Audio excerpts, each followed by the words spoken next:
आप सभी मित्रों को यह बात पता है कि यह सीरीज कैसे काम करती है। मैं एक बार फिर से आपसे बता देना चाहता हूँ, ये सीरीज ऐसे काम करती है जैसे कि लूसेंट। आपको पता है, अगर आप एक पूरी लूसेंट तैयार कर लेते हैं तो आपका कोई भी एग्ज़ाम से जीएस का पोर्शन नहीं छूटने वाला है। इतना तगड़ा लूसेंट में बनाया गया है। तो हम लोगों ने क्या किया, अक्सर छात्रों को जो है ऑब्जेक्टिव पढ़ने में ज़्यादा मज़ा आता है, बट हमने क्या किया कि जो आपका लिखित रूप में आपका लूसेंट था, हर पेज का अलग अलग दिन, यानी जैसे कि आज सुबह एक पेज, शाम को एक पेज, यानी एक पेज में जितने प्रश्न बन सकते हैं 80, 90, 100, यानी इन ऑब्जेक्टिव प्रश्नों के अलावा उस चैप्टर से कोई और ऑब्जेक्टिव प्रश्न बन ही नहीं सकते हैं, ये समझिए, ठीक है। और अगर इतने बन गए और आपने जो है सुबह शाम बस आधी आधे घंटे की क्लास देख ली तो कुछ महीनों में आपका पूरा लूसेंट तैयार हो जाएगा मेरे मित्र, ठीक है। तो चलिए शुरू करते हैं। यहाँ पर देखिए पेज नंबर 4 का आधा है और पेज नंबर 5 का थोड़ा आधा है। सिंधु सभ्यता हम लोग पढ़ने वाले हैं। हालांकि सिंधु सभ्यता पूरा नहीं इसमें है, सिंधु सभ्यता आज आधी कराई जाएगी, कल थोड़ा और बाकी रहेगा, तो कल सुबह पूरा करा दिया जाएगा। आइए शुरू करते हैं प्रश्न नंबर 1 से। सिंधु सभ्यता की सर्वमान्य तिथि क्या है? 2400 ईसा पूर्व से 1700 ईसा पूर्व, 3000 ईसा पूर्व से 2000 ईसा पूर्व, 2500 ईसा पूर्व से 1500 ईसा पूर्व, या फिर 2000 ईसा पूर्व से 1000 ईसा पूर्व। तो आप सभी को पता है कि सिंधु सभ्यता की जो सर्वमान्य तिथि है वो 2400 ईसा पूर्व से 1700 ईसा पूर्व है। आपका ऑप्शन नंबर जो ए है वो बिल्कुल करेक्ट हो जाता है। आइए प्रश्न नंबर 2 पे चलते हैं। क्या कहा गया है कि कार्बन 14 पद्धति की खोज किसने की, जिसे हम लोग C14 कहते हैं, इसकी खोज किसने की? राय बहादुर दयाराम साहनी, V.F. लीवी, sir John Marshall, Suraj Bhan. तो जो C14 यानी कार्बन 14 पद्धति है उसे हम V.F. लीवी ने इसकी खोज की थी। Option B is the right answer. आइए प्रश्न नंबर 3 की तरफ चलते हैं कि सिंधु सभ्यता की खोज कब हुई थी, ठीक है मेरे मित्र। तो 1921 में हुई थी, 1934 में हुई थी, या फिर 1946 में हुई थी, या 1963 में हुई थी। तो दोस्तों सिंधु सभ्यता की खोज 1921 यानी कि 1921 ईस्वी में हुई थी। आपका ऑप्शन ए करेक्ट हो जाता है। आइए प्रश्न नंबर 4 पे आपको लेके चलते हैं कि सिंधु सभ्यता के निवासियों का मुख्य जातीय वर्ग क्या था? आर्य, द्रविड़ और भूमध्य सागरीय, मंगोलिया, सुमेरिया। तो ये आपको प्रश्न आपको पता होगा कि जो द्रविड़ और भूमध्य सागरीय थे यही सिंधु सभ्यता के निवासियों की मुख्य जाति थी, द्रविड़ और भूमध्य सागरीय। ऑप्शन बी यहाँ पे बिल्कुल करेक्ट हो जाता है, ठीक है मेरे मित्र। आप सभी अपना प्रश्न भी देखते रहिए कि आप कितना सही कर रहे हैं, आप कितना गलत कर रहे हैं। आइए प्रश्न नंबर 5 पे आपको लेके चलते हैं कि क्या कहा जा रहा है कि सिंधु सभ्यता के सर्वाधिक पश्चिमी पुरास्थल कौन सा है? आलमगीरपुर, सूतकांगेडोर, मोहनजोदड़ो या राखीगढ़ी। तो दोस्तों आप सभी को बात पता होनी चाहिए कि सिंधु सभ्यता का सर्वाधिक पश्चिमी पुरास्थल सूतकांगेडोर है, यानी ऑप्शन बी यहाँ पे बिल्कुल ही करेक्ट हो जाता है। आइए प्रश्न नंबर 6 पे लेके चलते हैं आपको। प्रश्न नंबर 6 क्या कहता है कि सिंधु सभ्यता का सबसे बड़ा स्थल कौन सा है? मोहनजोदड़ो, हड़प्पा, राखीगढ़ी या फिर लोथल, ठीक है। तो सिंधु सभ्यता का सबसे बड़ा स्थल जरा बताइए। तो मोहनजोदड़ो, ये जो आपका मोहनजोदड़ो है ये सिंधु सभ्यता का सबसे बड़ा स्थल है। प्रश्न नंबर 7 पे आपको लेके चलते हैं कि भारत में सिंधु सभ्यता का सबसे बड़ा स्थल कौन सा है? तो 7वां का जो बी है राखीगढ़ी। तो ये option B is the right answer.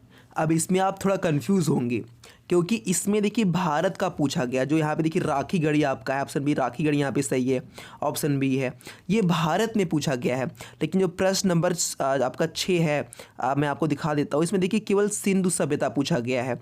तो जो अपने नीचे वाला भारत का पूछा गया है और ऊपर वाला पूरा विश्व का पूछा गया है, ठीक है, इस बात को आप समझिए। तो आइए प्रश्न नंबर 8 पे चलते हैं कि राखी गढ़ी की खोज किसने की थी? Rai Bahadur, Dayaram Sahni, Surajbhan, sir John Marshall या आर.डी. बनर्जी? तो दोस्तों सूरजभान ने राखी गढ़ी की खोज की थी। Option B is the right answer, ठीक है। तो ऑप्शन बी यहाँ पे बिल्कुल ही करेक्ट हो जाता है। आइए प्रश्न नंबर 9 पे चलते हैं मेरे भाई कि सिंधु सभ्यता का प्रमुख बंदरगाह कौन सा था? लोथल, सुतकोटदा, दोनों या कोई नहीं? तो ये प्रश्न अच्छा है कि ये प्रश्न फंसाने वाला है। देखिए सिंधु सभ्यता के ये जो लोथल और सुतकोटदा थे, ये दोनों ही प्रमुख बंदरगाह थे। तो 9 का जो ऑप्शन सी दोनों, यानी आपका ए भी सही होगा, आपका बी भी, यानी आपका सी करेक्ट हो जाएगा, ठीक है। सी आपका बिल्कुल यहाँ पे करेक्ट हो जाता है। आइए आगे चलते हैं, आपको लेके प्रश्न नंबर 10 पे क्या कहता है कि सिंधु सभ्यता के किस स्थल से जुते हुए खेत का साक्ष्य मिला है? कालीबंगन, मोहनजोदड़ो, हड़प्पा, धौलावीरा? तो यहाँ पर कालीबंगन, सिंधु सभ्यता के कालीबंगन ये स्थान का नाम है, यहीं से जुता हुआ खेत यहाँ पे मिला हुआ था। प्रश्न यानी प्रश्न नंबर 10 का जो ऑप्शन ए है बिल्कुल यहाँ पे दोस्त करेक्ट हो जाता है। आइए प्रश्न नंबर 11 पे आपको लेके चलते हैं कि सिंधु सभ्यता के किस स्थल से जुते हुए खेत का साक्ष्य मिला है? कालीबंगन ये तो हो गया। प्रश्न नंबर 11 पे चलते हैं, जो है क्या कहा जा रहा है कि सिंधु सभ्यता के किस स्थल से सबसे बड़ा स्नानागार मिला है? मोहनजोदड़ो, कालीबंगन, राखी गढ़ी या फिर लोथल? तो ये प्रश्न आपको पता होगा कि मोहनजोदड़ो से सबसे बड़ा स्नानागार दोस्तों मिला हुआ है, ठीक है। तो इस बात को आप समझिए। आइए प्रश्न नंबर 12 पे आपको लेके चलते हैं कि मोहनजोदड़ो के स्नान कुंड की लंबाई क्या है? 11.88 मीटर, 12.88 मीटर, 10.88 मीटर या फिर 13.88 मीटर? तो मेरे मित्र मोहनजोदड़ो के स्नान कुंड की लंबाई 11.88 मीटर है। तो प्रश्न नंबर 12 का ऑप्शन ए यहाँ पे करेक्ट हो जाता है। आइए प्रश्न नंबर 13 पे आपको लेके चलते हैं। क्या कहता है कि तीन मुख वाले पशुपति का चित्र किस स्थल से मिलता है? हड़प्पा से, मोहनजोदड़ो से, लोथल से या कालीबंगन से? तो यहाँ पर देखिए जो है, जो मोहनजोदड़ो था, इसी यानी मोहनजोदड़ो से ही 3 मुख वाले पशुपतिनाथ का चित्र मिलता है। 13वां का B is the right answer. आइए प्रश्न नंबर 14 पे आपको लेके चलते हैं कि मोहनजोदड़ो से मिली कांस्य मूर्ति किससे संबंधित है? नर्तकी, पशुपतिनाथ, योद्धा या पुजारी? तो जो मोहनजोदड़ो में कांस्य मूर्ति मिली थी, आप सभी को पता है कि वह नर्तकी थी जो कि कांस्य की बनी थी भाई, ठीक है। तो प्रश्न नंबर 14 का यहाँ पे आपका option A is the right answer. आइए प्रश्न नंबर 15 पे चलते मेरे भाई कि हड़प्पा की मोहरों पर सबसे अधिक कौन से पशु का अंकन है? गैंडा, हाथी, एक श्रृंगी पशु या भैंसा? तो यहाँ पर जो एक ऑप्शन सी एक श्रृंगी पशु, इसी का जो है चित्रण आपका जो है हड़प्पा की मोहरों पर सबसे अधिक इसी पशु का है। कौन? एक श्रृंगी पशु, ठीक है। श्रृंगी माने श्रृंगार ले सकते हैं या फिर सियार उवार ऐसा कुछ रहा होगा, बट श्रृंगी यहाँ से बोला जाता है, ठीक है। आइए प्रश्न नंबर 16 पे आपको लेके चलते हैं। क्या कहता है कि सिंधु सभ्यता की लिपि कैसी थी? भावचित्रात्मक, ध्वन्यात्मक, चित्रात्मक या ब्राह्मी? जरा बताइए। तो सिंधु सभ्यता की जो लिपि थी वो भाव चित्रात्मक थी, ठीक है। जैसे शेर छाप दिन, हिरन छाप देहन, तो उसका मतलब हो गया कि ये गरीबों को अमीर दबा रहे हैं, ये समझ सकते हो। इस तरीके से मतलब ऐसा चित्र बनाया गया था जिसे आप समझ सके बस, ठीक है। और ठीक है, आगे चलिए प्रश्न नंबर 17 की तरफ आपको लेके चलते हैं। क्या कहता है कि सिंधु सभ्यता की लिपि किस दिशा में लिखी जाती थी? दाईं से बाईं, बाईं से दाईं, ऊपर से नीचे या नीचे से ऊपर? तो दाईं से बाईं की ओर। जो सिंधु सभ्यता की लिपि थी वो दाईं से बाईं की ओर, जिसे हम लोग जो है इधर से इधर लिखते हैं, बाएं से दायां, लेकिन सिंधु सभ्यता लोग दाएं से बायां लिखते थे, यानी उल्टा ही। ठीक है, तो हाँ ठीक ठाक था, मतलब ये हमारा है और ये उनका था। तो सिंधु सभ्यता की लिपि जो है उल्टी थी हम लोगों से, इतना जान लीजिए। हम लोग बाएं से दाएं लिखते हैं, वो लोग दाएं से बाएं लिखते थे। आइए प्रश्न नंबर 18 की तरफ चलते हैं कि लेखन कला की उचित प्रणाली किस सभ्यता में विकसित हुई? हड़प्पा, सुमेरिया, मिस्र या चीनी? तो 18 का जो राइट आंसर है सुमेरिया। लेखन कला की जो उचित प्रणाली है वो सुमेरिया सभ्यता से में विकसित हुई भाई। ठीक है, तो option B is the right answer. आइए 18-19 पे चलते हैं आपको लेकर कि सिंधु सभ्यता में घरों के विन्यास के लिए कौन सी पद्धति अपनाई गई? ठीक है, ग्रिड पद्धति, वृत्ताकार पद्धति, त्रिभुजाकार पद्धति, आयताकार पद्धति। तो जो ग्रिड पद्धति है, याद रखिए कि सिंधु सभ्यता में घरों के विन्यास के लिए ग्रिड पद्धति अपनाई गई। ग्रिड पद्धति, जैसे आजकल एग्जाम में आपके नंबर देने में ग्रेड पद्धति अपनाई जाती है, वैसे पहले सिंधु सभ्यता में घरों के विन्यास के लिए ग्रिड पद्धति अपनाई गई। तो 19 का ए इज द राइट आंसर। आगे देखिए कि सिंधु सभ्यता में मुख्य फसलें कौन सी थी? चावल और गन्ना, गेहूं और जौ, और दालें और कपास, बाजरा और रागी। तो 20 का राइट आंसर आपको पता है कि सिंधु सभ्यता में जो मुख्य फसलें थी गेहूं और जौ थी। इन दोनों में हमेशा विवाद रहता है कि पहले मिला तो मिला क्या, गेहूं या जौ। और आइए प्रश्न नंबर 21 पे आपको लेके चलते हैं मेरे भाई कि सिंधु सभ्यता के लोग मिठास के लिए क्या उपयोग करते थे? बताइए, गन्ना का यूज़ करते थे, गुड़ का, या शहद का, या फल का? तो यहाँ पर शहद, सिंधु सभ्यता के लोग मिठास के लिए शहद का उपयोग करते थे। ठीक है, तो option C is the right answer. आगे देखिए कि मिट्टी से बने जो हल का साक्ष्य है वो किस स्थल से मिला है? बनमाली, लोथल, कालीबंगन, मोहनजोदड़ो। तो 22 का यहाँ पे राइट आंसर जो बनमाली है। ठीक है, बनमाली एक स्थान का नाम है जो कि यहाँ पे मिट्टी से बने हुआ हल्का साक्ष्य मिला है। तो option A is the right answer. प्रश्न नंबर 23 पे चलते हैं कि चावल के दानों का सबसे पहला साक्ष्य कहाँ से मिला भाई? कहाँ से मिला बताइए? कहाँ चला गया भाई? चावल के दानों से सबसे पहला साक्ष्य कहाँ से मिला? हड़प्पा, मोहनजोदड़ो, लोथल, या राखीगढ़ी? तो 23 का यहाँ पे जो राइट आंसर है लोथल। चावल के दानों का सबसे पहला साक्ष्य लोथल से मिला था। ठीक है, तो 23 का जो आपका ऑप्शन सी है भाई वो बिल्कुल ही करेक्ट हो जाता है।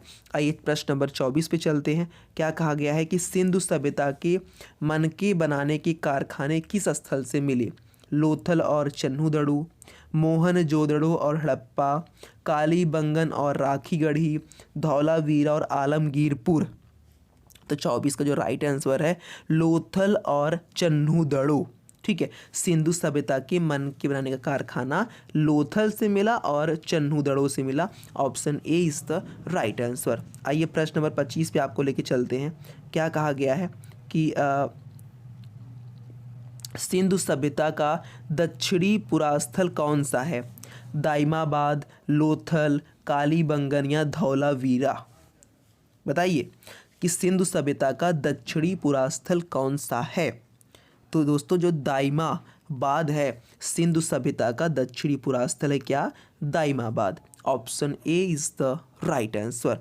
प्रश्न नंबर 26 पे चलते मेरे भाई कि सिंधु सभ्यता के मुख्य स्थल कितने बड़े नगर माने जाते हैं? 4, 5, 6 या 7? 6 बिल्कुल। Option C is the right answer. Sindhu सभ्यता के जो मुख्य स्थल है वो 6 बड़े नगर माने जाते थे। तो option C is the right answer. प्रश्न 27 पे आपको लेके चलते हैं कि क्या कहा जा रहा है कि हड़प्पा सभ्यता के सर्वाधिक स्थल किस राज्य में मिले हैं? हरियाणा, गुजरात, पंजाब, राजस्थान? तो 27 का जो राइट आंसर है कि हड़प्पा सभ्यता के सबसे ज़्यादा स्थल गुजरात में मिले हैं भैया। ऑप्शन बी 27 का जो बी है वो बिल्कुल ही यहाँ पे करेक्ट हो जाता है। आइए प्रश्न 28 पे चलते हैं कि सिंधु सभ्यता के घरों की खिड़कियाँ और दरवाजे किस ओर खुलते थे भाई? सड़क की ओर, पीछे की ओर, छत की ओर या मुख्य द्वार की ओर। तो 28 का राइट आंसर क्या हो जाता है? पीछे की ओर। बिल्कुल, सिंधु सभ्यता के घरों की खिड़कियां पीछे की ओर खुला करती थी। 28 का जो बी है बिल्कुल ही करेक्ट हो जाता है मेरे मित्र। ठीक है, आप चाहे तो लूसेंट की किताब से मैच करा लीजिए, एक भी प्रश्न ना तो इस लूसेंट के बाहर है या एक भी प्रश्न एक्स्ट्रा भी नहीं है कि जो ऐसा हो कि लूसेंट में ना हो, और एक भी प्रश्न छूटा भी नहीं है, गारंटी के साथ भैया बता रहे हैं। ठीक है, और ये तरीका वास्तव में बता रहे हैं आपके लिए इतना कारगर है, इतना कारगर है कि हाँ, कि फर्स्ट मज़ा ही आ जाएगा भाई, जहाँ पे जो है एक बार आपने पूरा पढ़ डाला। ठीक है, आगे देखिए जो है लोथल के घरों की खिड़कियाँ और दरवाजे किस ओर खुलते थे? सड़क की ओर, पीछे की ओर, नदी की ओर या दीवार की ओर। तो आप सभी को पता है कि सड़क की ओर खुलते थे। ऑप्शन ए यहाँ पे बिल्कुल जो है करेक्ट हो जाता है। ठीक है, ये जो है उसकी घर वाली घर के दरवाजे की बात कर रहे हैं। इसके आगे देखिए मैंने जो आपके सारे प्रश्नों को जो है मैंने इस पीडीएफ में उत्तर भी समेट दिया है। यहाँ पे देखिए मैं सभी संबंधित प्रश्नों के उत्तर भी मैंने लिख दिया है। अगर आपको पीडीएफ चाहिए तो उसमें आपको उत्तर भी यहाँ पे देखिए पूरा लास्ट में मैंने बना दिया है। ठीक है, आगे का प्रश्न करते हैं मेरे मित्र। जो है देखिए जो है आगे प्रश्न क्या कहता है कि सिंधु सभ्यता के किन स्थलों से सैंधवकालीन घोड़ों के अवशेष मिले हैं? तो 3 स्थलों से सैंधवकालीन घोड़ों के अवशेष मिले हैं। उसके नाम बता दिए जाते हैं आपको, सुतकोटदा, कालीबंगन और लोथल। यहाँ पर देखिए सुतकोटदा, कालीबंगन और लोथल, इन तीनों स्थलों से सैंधवकालीन घोड़ों के अवशेष मिले हैं। प्रश्न नंबर 1 का जो राइट आंसर भैया सी करेक्ट हो जाता है। ठीक है, आइए प्रश्न नंबर 2 पे आपको लेके चलते हैं कि सैंधव सभ्यता में तोल की इकाई का अनुपात क्या था? 12:1, 16:1, 20:1, 10:1। तो यहाँ पर राइट आंसर दोस्तों हो जाता है 16:1। ठीक है, तो ये आपका करेक्ट हो जाता है बिल्कुल बिल्कुल कि सैंधव सभ्यता में तोल की इकाई का अनुपात 16:1 था। ठीक है, तो यहाँ पे बिल्कुल यहाँ पे करेक्ट हो जाता है मेरे भाई। आगे चलते हैं। क्या कहा जाता है कि सैंधव सभ्यता के लोग मुख्य रूप से यातायात के लिए किसका प्रयोग करते थे? बैलगाड़ी और भैंसा गाड़ी, घोड़ा गाड़ी और ऊंट गाड़ी, नाव और बैलगाड़ी, रथ और घोड़ा गाड़ी। तो यहाँ पर जो तीसरा है बैलगाड़ी और भैंसा गाड़ी, तीसरा का जो ए है, सैंधव सभ्यता के लोग यातायात के रूप में बैलगाड़ी और भैंसा गाड़ी का यूज करते थे। आपका option A is the right answer बिल्कुल करेक्ट हो जाता है। आइए प्रश्न नंबर 4 की तरफ आपको लेके चलते हैं कि सैंधव सभ्यता के व्यापारिक संबंध किस सभ्यता से जुड़े थे? मिस्र, चीन, मेसोपोटामिया या ग्रीस। तो चौथा का सही है मेसोपोटामिया। सैंधव सभ्यता के व्यापारिक संबंध मेसोपोटामी सभ्यता से जुड़े थे। ठीक है, तो ऑप्शन सी बिल्कुल यहाँ पे करेक्ट हो जाता है मेरे भाई। आइए प्रश्न नंबर 5 पे लेके चलते हैं कि मेसोपोटामिया के अभिलेखों में मेलुहा शब्द किस सभ्यता का सूचक है? सुमेरिया सभ्यता, सिंधु सभ्यता, मिस्र सभ्यता, चीनी सभ्यता। तो पांचवा का बिल्कुल जो ऑप्शन बी है सिंधु सभ्यता बिल्कुल करेक्ट हो जाता है। मेसोपोटामिया के अभिलेखों में मेलुहा शब्द सिंधु सभ्यता का सूचक है। पांचवा का B is the right answer. आगे देखिए प्रश्न नंबर 6 क्या कहता है? सिंधु सभ्यता में तांबे का आयात कहाँ से होता था? कहाँ से किया जाता था? अफ़गानिस्तान से, बलूचिस्तान से, ओमान, कर्नाटक और ईरान या सौराष्ट्र। तो ये बात आपको पता होना चाहिए कि सिंधु सभ्यता में तांबे का आयात 2 स्थान से किया जाता था। एक है आपका बलूचिस्तान और एक आपका ओमान। ठीक है, तो आपका ऑप्शन बी दोनों यहाँ पे बलूचिस्तान और ओमान ये दोनों सही है, यानी option B is the right answer. प्रश्न नंबर 7 की तरफ चलते हैं कि लाजवर्त का आयात मुख्य रूप से किस स्थान से किया जाता था? ईरान, अफ़गानिस्तान, मेसोपोटामिया या बलूचिस्तान। तो 7वां का जो सी है मेसोपोटामिया। लाजवर्त का आयात मुख्य रूप से मेसोपोटामिया से जो है किया जाता था। ठीक है, 7वां का सी इज़ द राइट आंसर। सैंधव सभ्यता में गोंद का आयात किस स्थान से होता था? सौराष्ट्र, अफ़गानिस्तान, बलूचिस्तान, मेसोपोटामिया। तो 8वां का राइट आंसर सौराष्ट्र।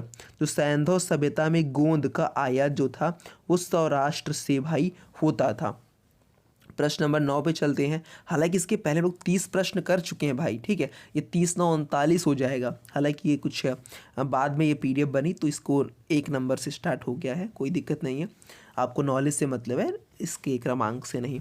सिंधु सभ्यता में सीसा का आयात कहाँ से होता था, ये भी जरा बता दीजिए। तो जो सीसा था वो आपका ईरान से आता था सिंधु सभ्यता में। तो option A Iran is the right answer, ठीक है।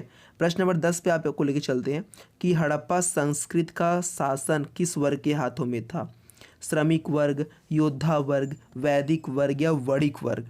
तो हड़प्पा संस्कृत का शासन जो था वो वणिक वर्ग के हाथों में था। ऑप्शन डी यहाँ पे बिल्कुल करेक्ट हो जाता है, ठीक है। तो यहाँ पे जो डी है ऑप्शन ये करेक्ट हो जाता है भाई, ठीक है। तो इस तरीके से देखिए लगभग मैंने इसमें जो है सही प्रश्नों को जो उत्तर यहाँ पे दे दिया है। आपका नोट्स बहुत तगड़ा मैं तैयार कर दे रहा हूँ। अगर आपको नोट्स चाहिए तो कमेंट बॉक्स बता दीजिए, आपको नोट्स भी प्रोवाइड करा दिया जाएगा, ठीक है। और अभी जो है सिंधु सभ्यता से ही जुड़े अभी लगभग 25-30 प्रश्न का लगभग 40-50 प्रश्न और बाकी हैं। बट जो है वीडियो जो है 20-22 मिनट से ज़्यादा बोलने पर भैया मुँह दर्द करने लगता है, तो ज़्यादा बोलने की आदत नहीं है। तो जो है कोई दिक्कत नहीं मेरे मित्र, नेक्स्ट वीडियो यानी कल मॉर्निंग तक आ जाएगी वो भी, तो उसमें आपको जो है मैं सिंधु सभ्यता का बचा हुआ पार्ट आपको दे दूंगा। अब मिलेंगे नेक्स्ट वीडियो में। जय हिंद।